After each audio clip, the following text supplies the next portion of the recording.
पहाड़ों के बीच एक श्याम नगर नामक गांव था। हरे भरे पेड़ों और छोटी पंगड़ियों से घिरा वो गांव बाहर से सुंदर लगता था, लेकिन यहाँ के लोग गरीबी और समस्याओं से जूझ रहे थे। गांव के अधिकांश किसान छोटे खेतों पर निर्भर थे, जो मुश्किल से उनका पेट भर पाते। इन्हीं किसानों में से एक था रामू, जो ईमानदार और मेहनती था।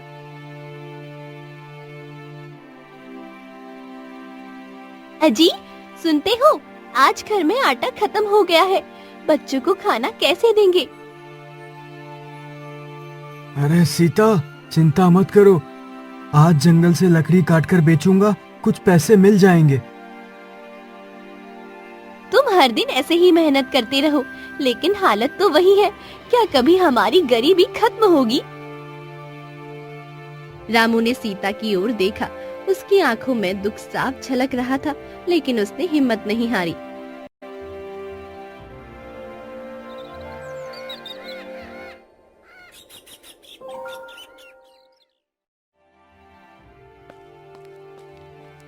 श्याम नगर में पानी की किल्लत सबसे बड़ी समस्या थी। लोग तालाब के सूखने और फसल बर्बाद होने से परेशान थे। गांव के मुखिया रघु अमीर था, लेकिन गरीबों की मदद करने के बजाय उनका शोषण करता। एक दिन रामू अपने दोस्त मोहन के साथ गांव के चबूतरों पर बैठा था। रामू, देखना, इस बार भी हमारी फसल आधी खराब हो गई। अब क्या करेंगे? भाई, मेहनत करेंगे और क्या कर सकते हैं। शायद भगवान हमारी सुन ले। भगवान भी शायद थक गए होंगे हमारी गरीबी देख देख कर। दोनों हंसने की कोशिश कर रहे थे, लेकिन उनके चेहरे पर साफ उदासी झलक रही थी। मोहन रामू का बचपन का दोस्त था। दोनों ने बचपन से एक दूसरे का साथ दिया था। जब कोई समस्या आती, ये मिलकर उसका हल ढूंढने की कोशिश करते। मोहन, कल जंगल चलेंगे। सुना है वहाँ लकड़ी अच्छी मिलती है। अगर ज्यादा लकड़ी काट पाए तो अच्छे पैसे मिल सकते हैं। ठीक है भाई, हम साथ में चलेंगे, पर वहाँ का जंगल थोड़ा डरावना है। लोग कहते हैं वहाँ अजीब चीजें होती हैं। डरने से कुछ नहीं मिलेगा।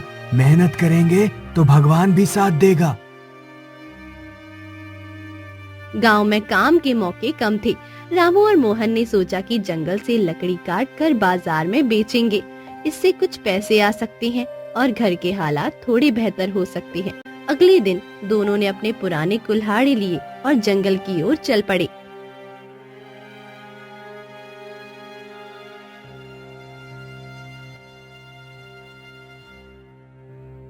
रामू, संभल कर जाना। जंगल की कहानियां सुनकर डर लगता है। डरने की जरूरत नहीं, मैं जल्दी लौट आऊंगा।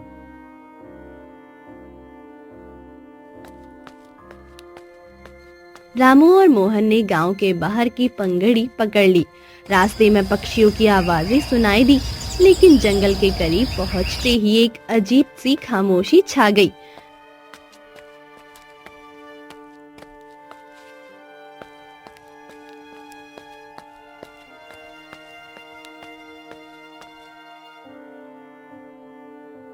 रामू, ये जगह अजीब नहीं लग रही? जैसे कोई हमें देख रहा हो। ऐसी बातें मत कर, बस लकड़ी काट और जल्दी घर लौट चल।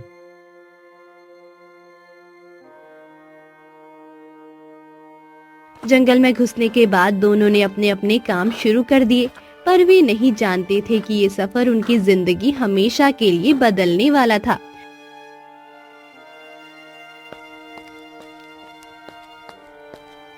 जंगल के अंदर गहराई में जाते वक्त रामू का कुल्हाड़ी एक पत्थर से टकराया। ये पत्थर साधारण नहीं था। रामू ने उसे गौर से देखा और कुछ महसूस किया, लेकिन ये क्या था, इसका खुलासा आगे होगा। क्या ये पत्थर उनकी किस्मत बदल देगा या कोई नई मुसीबत लाएगा? रामू और मोहन जंगल में लकड़ी काटते हुए धीरे धीरे अंदर की ओर बढ़ते गए। सूरज की रोशनी अब घने पेड़ों की शाखाओं में छिपने लगी थी। हवा में अजीब सी खामोशी थी। रामू, ये जगह मुझे ठीक नहीं लग रही। लगता है हम बहुत अंदर आ गए हैं। डर मत, बस थोड़ा और काम करते हैं, जल्दी वापस चलेंगे। जंगल में हर कदम के साथ पेड़ और घने होते जा रहे थे। अजीब आवाजें जैसे किसी ने पत्तियों को कुचला हो और हवा से गूंज रही थी। रामू ने पलटकर देखा, लेकिन वहाँ कोई नहीं था। मैंने कहा था ये जंगल सही नहीं है, लगता है कोई हमें देख रहा है। तुझे तो हर चीज में भूत दिखता है, चल काम कर। जंगल के बीच अचानक फिर से रामू का कुल्हाड़ी एक शक्ति चीज से टकराया। वो एक बड़ा पत्थर था जो आधा जमीन में धंसा हुआ था। रामू ने पत्थर के चारों ओर से मिट्टी हटाई। जैसे ही उसने पत्थर को घुमाया, वहाँ एक छोटा घड़ा दिखाई दिया। मोहन, यहाँ देख, ये घड़ा कितना पुराना लगता है। शायद किसी ने इसे यहाँ छुपाया है। रामू, इसे मत छेड़, पता नहीं ये क्या है, किसी मुसीबत में मत पड़ना।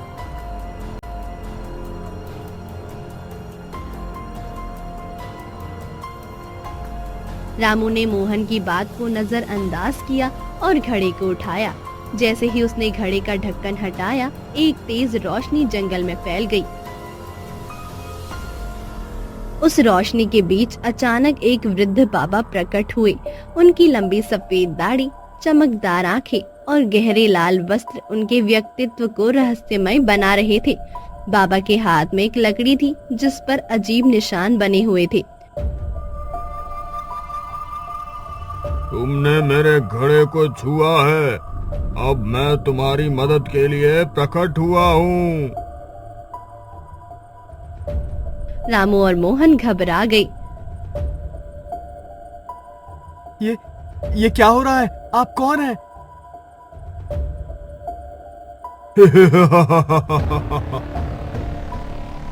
मैं इस जंगल का रक्षक हूँ।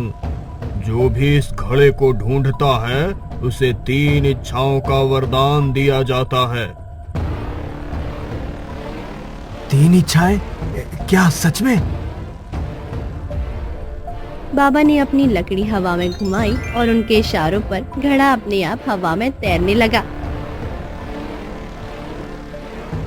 तुम्हें 3 इच्छाएं मांगने का अधिकार है, लेकिन याद रखना, हर इच्छा के परिणाम होंगे। तुम जो चाहोगे उसे पूरा किया जाएगा, पर सोच समझकर मांगना। क्या इसका मतलब है कि हम अपनी गरीबी खत्म कर सकते हैं? हाँ, पर हर इच्छा का असर तुम्हारे आसपास के लोगों पर भी होगा। तुम्हारी किस्मत अब तुम्हारे फैसलों पर निर्भर है। रामू और मोहन दोनों सोच में पड़ गए। भाई, ये कुछ गड़बड़ लग रहा है। कहीं ये वरदान मुसीबत ना बन जाए। लेकिन मोहन, ये मौका हमारी जिंदगी बदल सकता है। मुझे तो लग रहा है ये भगवान का संकेत है। तुम्हारे पास समय कम है, अपनी इच्छाएं सोच समझकर चुनो। रामू और मोहन की आंखों में लालच और डर का अजीब मिश्रण था। क्या वे सही इच्छाएं मांगेंगे या बाबा की शर्तें उनकी मुश्किलें बढ़ा देंगी? बाबा की शक्तियों का सच क्या है? बाबा, मेरी पहली इच्छा है कि मैं इतना धनवान बन जाऊं कि मुझे और मेरे परिवार को कभी किसी चीज की कमी ना हो। रामू, इतना बड़ा फैसला बिना सोचे क्यों लिया? धन हर समस्या का हल नहीं होता। तुम्हारी इच्छा पूरी होगी, लेकिन याद रखना, धन के साथ जिम्मेदारी और समस्याएं भी आती हैं। बाबा ने अपनी लकड़ी को हवा में घुमाया। जंगल में गूंजते मंत्रों की ध्वनि के बीच रामू के चारों ओर तेज रोशनी फैलने लगी। जाओ, अब तुम्हारा जीवन बदल गया है।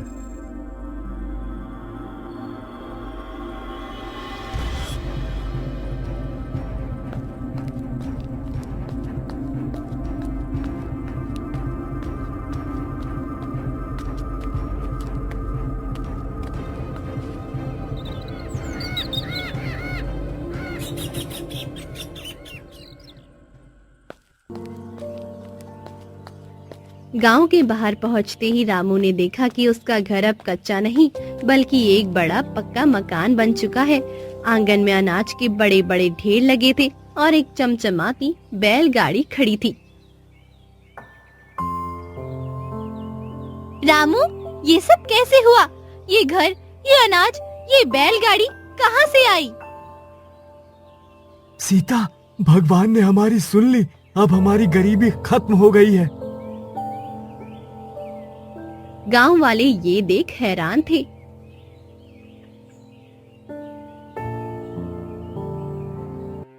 ये रामू अचानक इतना अमीर कैसे बन गया? कल तक तो उसके पास खाने को भी नहीं था। शायद उसने जंगल में कोई खजाना ढूंढ लिया। कुछ तो गड़बड़ है, इसका पता लगाना होगा। रामू की जिंदगी अब पूरी तरह बदल गई थी। गांव वाले उसे सम्मान से देखते, लेकिन धीरे धीरे उसकी साधारण जीवन शैली बदलने लगी। भाई, तेरे पास इतना सब कुछ आ गया, पर तुझे अजीब नहीं लग रहा? मोहन, ये सब हमारी मेहनत का फल है। अब मुझे किसी की परवाह नहीं। रामू, धन हमेशा खुशियां नहीं लाता, संभल कर रहना। लेकिन रामू अपने नए जीवन में इतना खो गया कि उसने मोहन की बातों को नजरअंदाज कर दिया।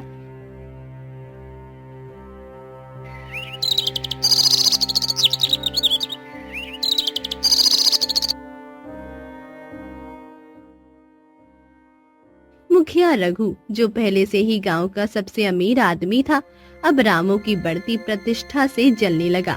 उसने अपने आदमियों को रामू के बारे में जानकारी इकट्ठा करने के लिए भेजा। पता लगाओ, रामू इतनी जल्दी अमीर कैसे बना? अगर उसने जंगल में खजाना पाया है तो वो हमारा होना चाहिए। रघु ने गांव वालों के बीच अफवाहें फैलानी शुरू कर दी। सुना है रामू ने जंगल में किसी बाबा से सौदा किया है। ये सब धन वैसे ही नहीं आया। हाँ, लगता है इसमें कोई बड़ी बात छुपी है।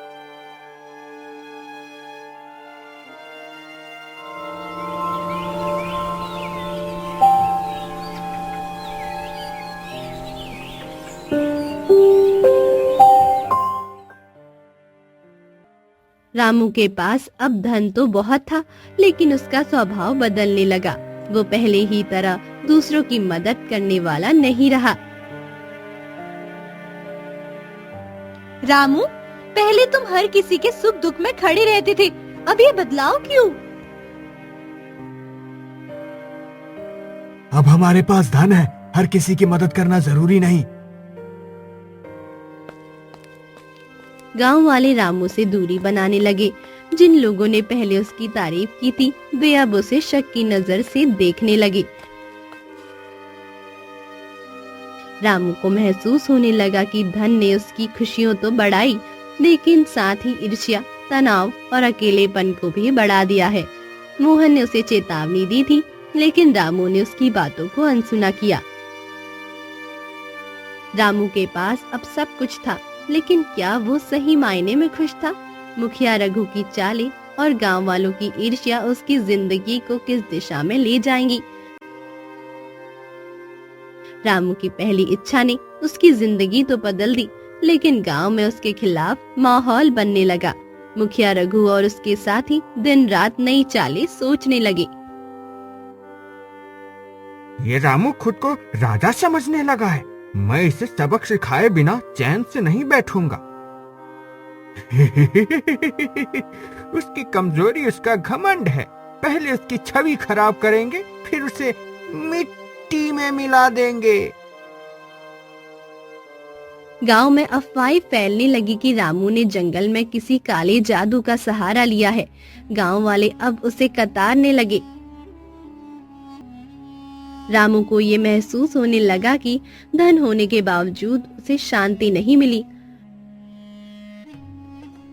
रामू, तुम्हारे पास सब कुछ है, लेकिन गांव वाली अब तुमसे दूर क्यों होते जा रही है? शायद ये सब रघु की चालें हैं। मुझे इनसे बचने और अपने परिवार की सुरक्षा के लिए कुछ बड़ा करना होगा।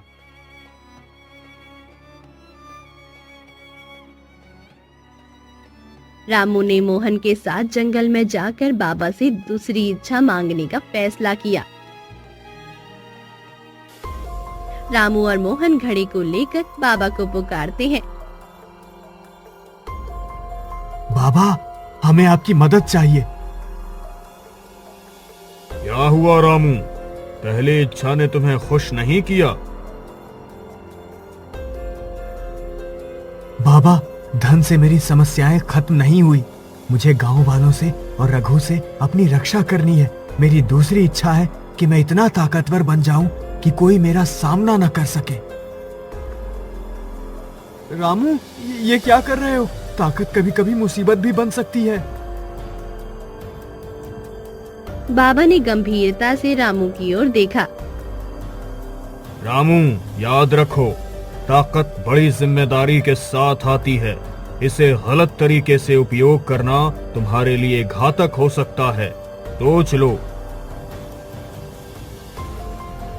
मैंने सोच लिया है बाबा, मुझे इस ताकत की जरूरत है।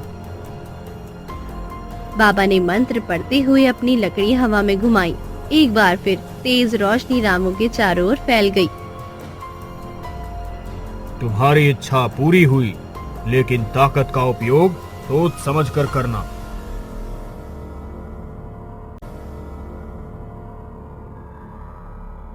गांव लौटने पर रामू ने अपनी ताकत का पहला नमूना दिखाया।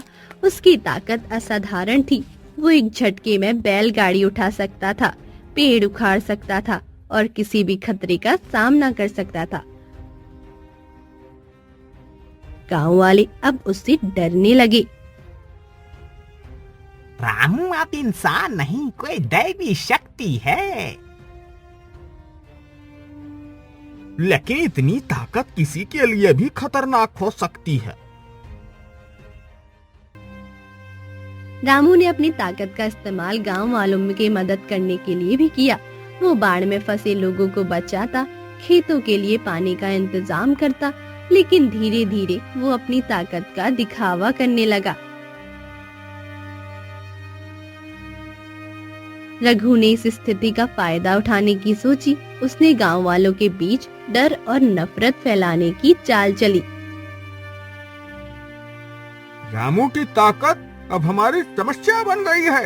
अगर उसने इसका गलत इस्तेमाल किया तो? सही कह रहे हो रघु भाई, रामू अब किसी की बात नहीं सुनता।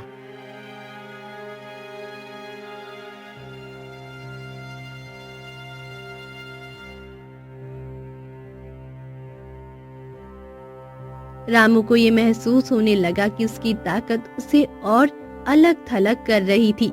मोहन ने उसे चेतावनी दी। रामू, बाबा ने तुम्हें ताकत दी, लेकिन इसका गलत इस्तेमाल मत करो। गांव वाले पहले ही तुमसे डरने लगे हैं। मोहन, मैं ये सब उनके भले के लिए कर रहा हूँ। अगर कोई मुझसे टकराएगा तो मैं उसे बर्दाश्त नहीं करूंगा। रामू की दूसरी इच्छा ने उसे ताकत तो दी, लेकिन उसके अहंकार और गांव में बढ़ते तनाव ने उसकी मुश्किलें बढ़ा दी। अब गांव वाले भी उसके खिलाफ खड़े होने लगे। क्या रामू अपनी ताकत को नियंत्रित कर पाएगा या वो वरदान उसके लिए अभिशाप बन जाएगा? रघु की चालें और गांव में पड़ते तनाव का क्या परिणाम होगा? रामू की ताकत और धन के बावजूद उसका जीवन मुश्किलों से घिरा था। गांव के लोग उससे डरते थे और मुखिया रघु लगातार षड्यंत्र कर रहा था। रामू, क्या बाबा के वरदान ने तुम्हारी जिंदगी बेहतर बनाई है या और मुश्किलें खड़ी कर दी हैं? रामू दुविधा में था। उसे समझ नहीं आ रहा था कि तीसरी इच्छा क्या मांगे जिससे सब कुछ ठीक हो जाए। लेकिन रामू, बाबा ने चेतावनी दी थी, तीसरी इच्छा मांगने से पहले सोचो, क्या ये सच में तुम्हारे और गांव के लिए सही होगी? मुखिया रघु ने महसूस किया कि रामू अब कमजोर हो रहा है। उसने गांव वालों के डर को भड़काने की योजना बनाई। रामू अब हमारे लिए खतरा बन चुका है। उसकी ताकत के कारण हम सब खतरे में हैं। हमें उसे रोकना होगा। गांव वाले पहले से ही रामू से नाराज थे। उन्होंने रघु की बात मान ली।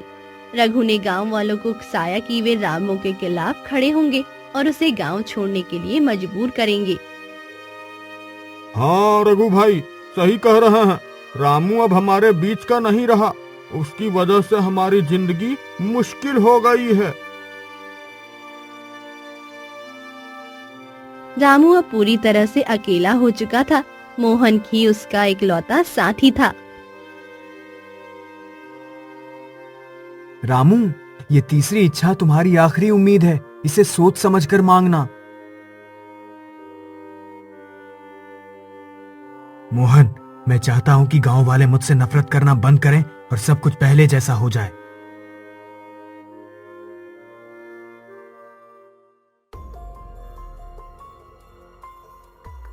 रामू और मोहन बाबा के पास गए।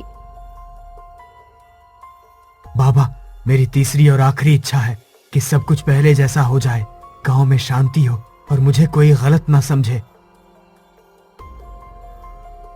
बाबा ने गहरी सांस ली और अपनी लकड़ी हवा में घुमाई।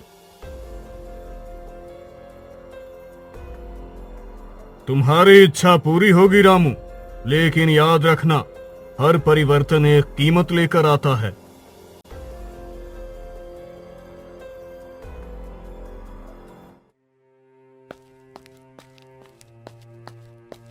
जंगल से गांव लौटते ही रामू ने देखा कि सब कुछ पहले जैसा हो गया था।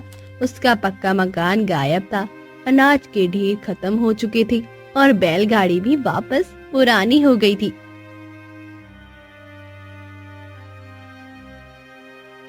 रामू, तुम वापस आ गए। मैंने सोचा था कि तुम हमेशा के लिए बदल गए हो। रामू को एहसास हुआ कि उसकी पहली और दूसरी इच्छाओं ने उसे कितना बदल दिया था, लेकिन गांव वालों का रवैया अभी भी उलझा हुआ था। रघु ने ये अफवाह फैला दी कि रामू ने बाबा की मदद से गांव को बर्बाद किया। अगर रामू ने बाबा से इच्छाएं मांगी थी तो उसने उसका सही इस्तेमाल क्यों नहीं किया? रामू और मोहन ने मिलकर गांव वालों का विश्वास फिर से जीतने का फैसला किया। रामू ने गांव वालों के साथ मिलकर काम करना शुरू किया। उसने अपनी गलतियों को स्वीकार किया और अपनी ताकत और धन का दिखावा करने के बजाय गांव की भलाई के लिए काम किया। मुझसे बहुत गलतियां हुई। मैंने सोचा था कि धन और ताकत से सब कुछ ठीक हो जाएगा, लेकिन मैंने अपनी सादगी और आप सबका प्यार खो दिया। अब मैं बाबा के वरदान का सही मतलब समझ पाया हूँ। मुखिया रघु ने जब देखा कि रामू फिर से गांव वालों का प्रिय बन रहा है, तो उसने अपनी चालें बंद कर दी। रामू, बाबा ने तुम्हें सबसे बड़ी सीख दी है। इच्छाएं पूरी करना आसान है, लेकिन उनका सही इस्तेमाल करना मुश्किल। हाँ मोहन, असली खुशी धन या ताकत में नहीं, बल्कि अपनों के साथ सादगी में है। रामू ने गांव वालों का विश्वास वापस जीत लिया। उसने अपने अनुभवों से गांव के बच्चों को शिक्षा दी कि लालच और अहंकार विनाश का कारण बन सकता है। ये कहानी हमें ये सिखाती है, सच्ची खुशियाँ हमारी इच्छाओं से नहीं, बल्कि हमारे कर्मों और अपनों के साथ बिताए समय से मिलती है।